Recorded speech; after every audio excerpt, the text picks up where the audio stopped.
Hi అండి, welcome to my channel Haritha Pratap. ఈరోజు మునగాకు రాగి రొట్టి ఎలా ప్రిపేర్ చేసుకోవాలో చూద్దామండి. ముందుగా ఫ్రెష్గా ఉన్న మునగాకు తీసుకొని కాడలు తీసి ఆకుని శుభ్రం చేసుకోవాలండి. ఆకుని 2 సార్లు నీళ్ళతో నీట్గా కడిగి పక్కన పెట్టుకోండి. ఇప్పుడు ఈ రొట్టెలోకి వేయడానికి 3 చిన్న సైజు ఉల్లిపాయలు, 2 పచ్చిమిర్చి కట్ చేసి పెట్టుకోండి.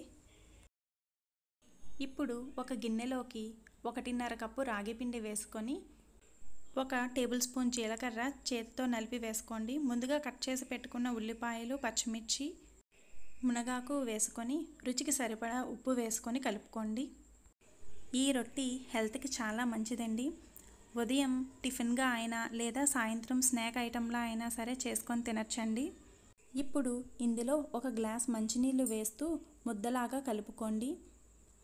పలుచగా కాకుండా రొట్టె వచ్చే విధంగా చూపించిన విధంగా కలుపుకోండి. ఇందులో ఉప్పు సరిపోయిందో లేదో ఒకసారి టేస్ట్ చూసుకొని సరిపోకపోతే కొంచెం ఉప్పు వేసుకొని కలుపుకోండి. కలుపుకున్న పిండిని ఒక 15 నిమిషాలు మూత పెట్టుకొని పక్కన పెట్టుకోండి. ఇప్పుడు స్టవ్ మీద పెనం పెట్టుకొని పెనం కొంచెం హీట్ అయ్యాక చేతిని తడి చేసుకొని ముద్దను తీసి చేతితో పెనం మీద పలుచగా స్ప్రెడ్ చేసుకోండి. లో ఫ్లేమ్లో రొట్టెను నూనె వేసుకొని కాల్చుకోండి. రెండోసారి కూడా చేతిని అలాగే తడి చేసుకొని ముద్దను తీసుకొని పెనం మీద పలుచగా స్ప్రెడ్ చేసుకోండి. లో ఫ్లేమ్లో 2 వైపులా ఆయిల్ వేసుకొని బాగా కాల్చుకోండి. చాలా బాగుంటుందండి. ఒకసారి ట్రై చేసి చూడండి. మీకు నచ్చితే లైక్ చేయండి, షేర్ చేయండి, సబ్స్క్రైబ్ చేయండి. Thanks for watching.